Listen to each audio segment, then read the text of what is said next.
अस्सलाम वालेकुम। आज का जो हमारा टॉपिक है इसमें हमने फ़ैट जो है लिपिड मेटाबॉलिज्म हमने करना है। उसमें सबसे पहले हमारा टॉपिक फैटी एसिड सेंसिस के बारे में हमने पढ़ा, ठीक है।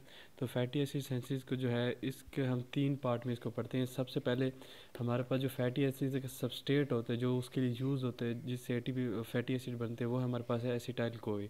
तो एसिटाइल कोए को यूज़ करके हमने किस तरह फैटी एसिड बनानी है पहले हमें पता होना चाहिए कि लिवर, लैक्टेटिव मेमोरी ग्लैंड और जो एडिपोज टिश्यू है उनमें फैटी एसिड सेंसिस होती है। और इस साइटोसोल और इसकी जो इलॉन्गेशन होती है फैटी एसिड चैन की आगे हम पढ़ेंगे वो स्मूथ एंडोप्लाज्मिक रेटिकुलम में होती है, ठीक है। अब जो फैटी एसिड की सेंसिस हैं वो इसको तीन पार्ट में पढ़ते हैं। सबसे पहले हम करते हैं ट्रांसपोर्ट ऑफ एसिटाइल कोए। अब देखो एसिटाइल कोए तो हमारे पास कहाँ पे मौजूद था, माइटोकॉन्ड्रिया। हमने पीछे ग्लाइकोलिसिस में जब कार्बोहाइड्रेट का मेटाबॉलिज्म पढ़ा था वहाँ हमने जब ग्लाइकोलिसिस का एंड प्रोडक्ट आता था पायरुवेट, तो पायरुवेट से जब एसिटाइल कोए बनता था वो कहाँ पे बनता था, वो तो माइटोकॉन्ड्रिया में बनता था। लेकिन ये तो हमारे पास हो रहा है साइटोसोल में। तो सबसे पहले हमने एसिटाइल कोए को कहाँ पे लाना है, साइटोसोल में लाना, ठीक है। फिर हमारे पास होती है कार्बोक्सिलेशन और फैटी एसिड सिंथेज कम्प्लेक्स। एक एक करके देख लेते हैं।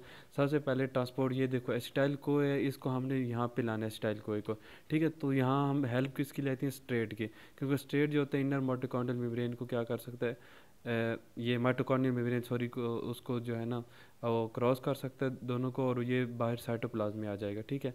तो एसिटाइल कोए किसके साथ मिलता है, ऑक्सैलिक स्टेट के साथ, और स्टेट बना देता है। यहाँ पे एंजाइम होता है स्टेट सिंथेज, ठीक है। अच्छा यहाँ पे बाहर आया तो फिर स्टेट लाइएज होता है, जो मैंने सिंपल लाइएज लिखा हुआ है, ठीक है। वो इसको कन्वर्ट कर देगा स्टाइल को है और ऑक्सैलिक स्टेट में। जब हमारा ये देखो हमारे पास अब साइटोसोल में आ गया। आगे क्या होता है इसके बाद हमारे पास कार्बोक्सिलेशन होती है। अब स्टाइल को कितने कार्बन वाला कंपाउंड है, दो कार्बन वाला कंपाउंड है, ठीक है। अब दो कार्बन वाला कंपाउंड है, इसमें कार्बोक्सिलेशन हुई, इसमें कार्बन एक ऐड हो, कार्बन डाइऑक्साइड के जरिए एक कार्बन ऐड हो तो तीन कार्बन वाला कंपाउंड बनता है जिसे कहते हैं मेलोनाइल कोए।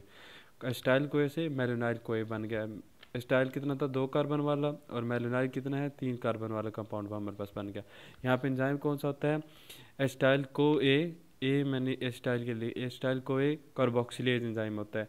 और यहाँ पे बायोटिन जो होता है हमारे पास विटामिन B7 वो एज ए को एंजाइम यूज़ होता है, ठीक है। और कार्बन डाइऑक्साइड ऐड करते हैं, ठीक है, और एटीपी की मौजूदगी में होता है, ठीक है। यहाँ पे हमारे पास ये जो स्टेप है नहीं है, हमारे पास क्या है, रेगुलेटरी स्टेप, क्या है, रेगुलेटरी स्टेप है। तो हमारे पास ये बहुत क्वेश्चन आता है ऐसे कि फैटी एसिड सेंसिस के रेगुलेटरी स्टेप बताओ, उसके एंजाइम बताओ, रिएक्शन, ठीक है। तो ये आपको रिएक्शन आना चाहिए, ठीक है। फुल टू फुल को एंजाइम के साथ भी एटीपी भी आपने लिखना, कार्बन डाइऑक्साइड ऐड करनी, ठीक है। इसके बाद हमारे पास लास्ट होता है फैटी एसिड सिंथेज कम्प्लेक्स। अब फैटी एसिड सिंथेज जो कम्प्लेक्स है इसको हम जो है ना मज़ीद चार पार्ट में इसको डिवाइड कर देते हैं। सबसे पहले कंडेंसेशन और डीकार्बोक्सिलेशन रिएक्शन होता है, फिर रिडक्शन, फिर डिहाइड्रेशन, फिर रिडक्शन। एक एक करके देख लेते हैं, बिल्कुल आसान है, बिल्कुल जो है ये सिंपल है, इतना मुश्किल नहीं है। हम कंडेंसेशन किस तरह करते हैं ये देखो हमारे पास एक इस तरह का कंपाउंड है जिसे हम कहते हैं सेल कैरियर प्रोटीन, ठीक है। उसके साथ लगा होता है SH ग्रुप, क्या लगा होता है, SH ग्रुप। इसी तरह इसका एक और रेजिड्यू होता है जिसे कहते हैं सिस्टीन, तो SH उधर भी एक लगा होता है। तो ये प्रोटीन है, उसके पास सेल कैरियर जो है जो प्रोटीन पार्ट के साथ एक हमारे पास थायोल ग्रुप है जिसे SH कहते हैं, और एक यहाँ पे ग्रुप है। तो ये जो है इसका हाइड्रोजन यहाँ से रिमूव होगा। सबसे पहले ये इस तरह की थी, ठीक है। यहाँ पे इसका जो ACP ग्रुप है ना, ACP, ठीक है, उसका जो SH ग्रुप है वहाँ पे आके ये वाला एस्टाइल कोए यहाँ पे आके अटैच हो जाएगा। यहाँ पे आके अटैच हो गया, ठीक है। फर्स्ट टाइम में हमने सिंपल कहने सेल कैरियर प्रोटीन का जो SH ग्रुप है उसके साथ एस्टाइल कोए ग्रुप आके अटैच हो गया और यहाँ से हाइड्रोजन जो है वहाँ से रिमूव हो जाएगा, ठीक है। यहाँ पे हाइड्रोजन रिमूव हो जाएगा, ठीक है। यहाँ पे S के साथ इसका एस्टाइल ग्रुप का बॉन्ड बन जाएगा। फिर नेक्स्ट टाइम में क्या होता है, ये जो होता है ना एसिटाइल ग्रुप ये यहाँ से ऊपर ट्रांसफ़र हो जाता है। ये देखो नेक्स्ट टाइम में क्या हुआ, एसिटाइल ग्रुप जो है यहाँ से ऊपर ट्रांसफ़र हो गया। यहाँ मैंने हाइड्रोजन बनाया हुआ, ये हाइड्रोजन नहीं बनाना, ठीक है। यहाँ सिंपल बॉन्ड है, ठीक है। यहाँ हमारे पास क्या है, स्टाइल ग्रुप यहाँ से स्टाइल कैरियर प्रोटीन के SH ग्रुप से ऊपर ट्रांसफ़र हो जाते हैं सिस्टीन रेजिड्यू के SH ग्रुप पर, ठीक है। सिंपल बताना है, एसिटाइल प्रोटीन के SH ग्रुप ऐड हुआ, फिर यहाँ से स्टाइल कैरियर प्रोटीन के SH ग्रुप से S ग्रुप से ऊपर की तरफ ट्रांसफ़र होगा कहाँ पे, सिस्टीन रेजिड्यू के SH ग्रुप पे, ठीक है। अब ये जब ऊपर ट्रांसफ़र हुआ तो नीचे दोबारा ये जगह खाली हो जाएगी। तो इस खाली जगह पे जब जब ये खाली जगह हो जाएगी ऊपर चला जाएगा तो वहाँ पे मेलोनाइल ग्रुप आके अटैच हो जाएगा। पहले स्टाइल हुआ, अब मेलोनाइल ग्रुप आके अटैच होगा।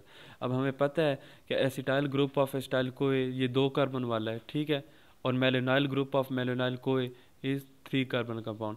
तो दो और तीन कार्बन वाले कंपाउंड आपस में मिलते हैं और कार्बन डाइऑक्साइड रिलीज होती है। दो और 3 वाला आपस में मिले, कार्बन डाइऑक्साइड रिलीज हुई, तो हमारे पास पीछे 4 कार्बन वाला कीटो इसाइल जो होता है ना ACP बन जाता है, एक कंपाउंड जिसे हम कहते हैं कीटो इसाइल ACP। ठीक है, सिंपल बताना है, पहले एसिटाइल को ये आया, वो अटैच हुआ, फिर ऊपर ट्रांसफर हुआ, नीचे वाली खाली जगह पे मेलोनाइल ग्रुप आकर अटैच हुआ, इनकी कंडेंसेशन हुई, कंडेंसेशन और decarboxylation at the same time हुआ, कार्बन डाइऑक्साइड निकली, तो हमारे पास 4 कार्बन वाला कंपाउंड बन गया। ठीक है, इसको मैंने इन स्टेप को मैंने यहाँ पे लिखा हुआ है, ये जो मैंने सारी बातें बताई यहाँ पे आप रीड भी कर सकते हैं। ठीक है, फिर क्या होता है नेक्स्ट में हमारे पास रिडक्शन होती है। रिडक्शन कैसे होती है, ये जो पीछे हमारे पास कीटो इसाइल ACP बना था ना, ये वाला कीटो इसाइल ACP, इस कीटो इसाइल ACP से आगे हम देखते हैं कहानी कैसे होती है। अब ये कीटो इसाइल ACP जो है ये कन्वर्ट होता है बीटा हाइड्रोक्सी एसाइल ACP में। ठीक है, इसको याद करने के लिए जो है सिंपल आप निमोनिक्स बना सकते हैं। ठीक है, किंग हैव, जो इसका निमोनिक है किंग हैज़ टफ टाइम। ठीक है, आपने क्या बताना है, किंग हैज़ टफ टाइम याद कर लीजिए। किंग यहाँ पे मैंने जो इसको याद किया था वो मैंने कहर के ज़रिए याद किया था। ठीक है, कहत मतलब KHT, कहत भी का आप कर लो, या कोई भी निमोनिक आप इस तरह से बना सकते हो। तो यहाँ पे हमारे पास जो बेस्ट आता है वो हमारे पास वही जो मैं पहले बता रहा था, किंग हैज़ ट्रू फ्रेंड। ठीक है, किंग हैज़ ट्रू फ्रेंड। ठीक है, अब किस तरह के से हमें पता चलेगा कीटो इसाइल ACP बना था। ठीक है, फर्स्ट टाइम में हैज़ के एच से हमारे पास हाइड्रोक्सी इसाइल ACP बन गया।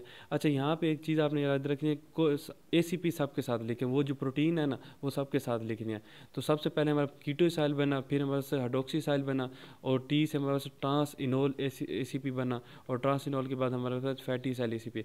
ये निमोनिक जरिए आपने इसी तरह आपको रटना पड़ेगा, इसको याद करना पड़ेगा। ठीक है, होता क्या है हमारे पास जो कीटो इसाइल होता है ना ACP, उसकी होती है रिडक्शन। अब रिडक्शन होती है इसका मतलब उसे हाइड्रोजन चाहिए, हाइड्रोजन देता कौन है, NADPH देता है। ठीक है, NADH नहीं लिखना, NADPH लिखना, याद रखना है। ठीक है, तो यहाँ पे हमारे पास क्या हुआ, रिडक्शन हुई, तो हमने सिंपल रिडक्टेज एंजाइम लिख देना है, रिडक्टेज लिख दो, बहुत है। रिडक्शन किस चीज़ की, कीटो इसाइल की हुई, तो हम कहते हैं कीटो इसाइल ACP रिडक्टेज। ठीक है, नेक्स्ट टाइम में हमने सिंपल वाटर रिलीज़ किया, तो वाटर रिलीज़ करने के लिए डिहाइड्रेशन के लिए डिहाइड्रेटेज एंजाइम, सिंपल डिहाइड्रेटेज लिख दो, या इस कंपाउंड की डिहाइड्रेशन लिखी तो हमने कहना कि हाइड्रोक्सी इसाइल ACP डिहाइड्रेटेज। फिर दोबारा रिडक्शन होती है तो दोबारा रिडक्टेज एंजाइम आएगा। ठीक है, उसके कहेंगे trans enoyl ACP reductase, enoyl भी लिख दो या ट्रांस इनोल लिख दो। ठीक है, असल ये लफ्ज़ याद रखना है, रिडक्टेज एंजाइम होता है। ठीक है, वहाँ हमारे पास कंपाउंड बन जाएगा फैटी इसाइल ACP। ठीक है, अब फैटी इसाइल हमारे पे ACP बनता है 4 कार्बन वाली कंपाउंड, 2 एसिटाइल कोई मिले और 4 कार्बन वाला एक कंपाउंड बन गया, इसाइल ब्यूट्राइल ACP इसे कहते हैं। ठीक है, ये हमारे पास होती है फैटी एसिड सेंसिस। ठीक है, अगर हमने क्वेश्चन में आ जाता है कि सिंपल अगर फैटी एसिड की सेंसिस आती तो आपने यहाँ तक लिख देना। ठीक है, अगर वो पूछ लें कि आप जो है फैटी एसिड की सेंसिस के ज़रिए पाल्मिटेट बनाओ, पाल्मिटेट जो 16 कार्बन वाला हमारा फैटी एसिड है, तो इसके बाद हम कहेंगे पहली जो हमने पूरे एक प्रोसेस किया उससे हमारे पास 4 कार्बन वाला कंपाउंड बना, फिर इसी तरह दोबारा एक साइकिल करेंगे तो हमारे पास 6 कार्बन वाला बनेगा। ठीक है, तो इसको रिपीट करते करते हमने इसको 6 टाइम रिपीट करना है। देखो 6 टाइम रिपीट करने तो 6 दूनी 12, मतलब 12 जो कार्बन वाला कंपाउंड हमारे पास बन जाएगा। ठीक है, क्योंकि हमारे पास एक साइकिल में 2 से 4 बनते हैं, फिर 4 से 6 बनते हैं, 6 से 8, 8 से फिर मज़ीद 2 ऐड होते हैं कार्बन। ठीक है, 10 बनते। इसी तरह हम जब 6 टाइम इसको करेंगे तो हमारे पास 6 मल्टीप्लाई बाई 2, इसका मतलब है हमारे पास 12, और 4 पहले बने हुए हैं। ठीक है, 4 तो हमारे यहाँ तक तो पहले बने हुए हैं ना 4, और मज़ीद इसको 6 टाइम करेंगे तो 12 कार्बन मज़ीद बन जाएंगे, 12 कार्बन और ये 4 16 कार्बन वाला हमारे पास पाल्मिटाइल ACP बन जाएगा। ठीक है, इसको ज़्यादा आप डीप ना जाकर समझिए तो सिंपली आप लिख देना 6 टाइम करें, 6 टाइम रिएक्शन करेंगे और पाल्मिटाइल ACP बन जाएगा। अब पाल्मिटाइल ACP को हमने पाल्मिटेट में कन्वर्ट करना है, तो आखिरी एंजाइम होता है पाल्मिटाइल थायोस्ट्रेज। ठीक है, और ये हमारे पास पाल्मिटेट बन जाते हैं, और ये जो इसाइल कैरियर प्रोटीन ये थी जो मैंने इसका स्ट्रक्चर बनाया तो ये यहाँ से रिलीज़ हो जाती है। ये था हमारा fatty acid synthesis. Next video में हम करेंगे बीटा ऑक्सीडेशन। ये बहुत ज़्यादा इंपॉर्टेंट क्वेश्चन है प्रॉफ के लिहाज से, और इसी तरह आप इसको स्टेप वाइज याद कर लें। Thank you.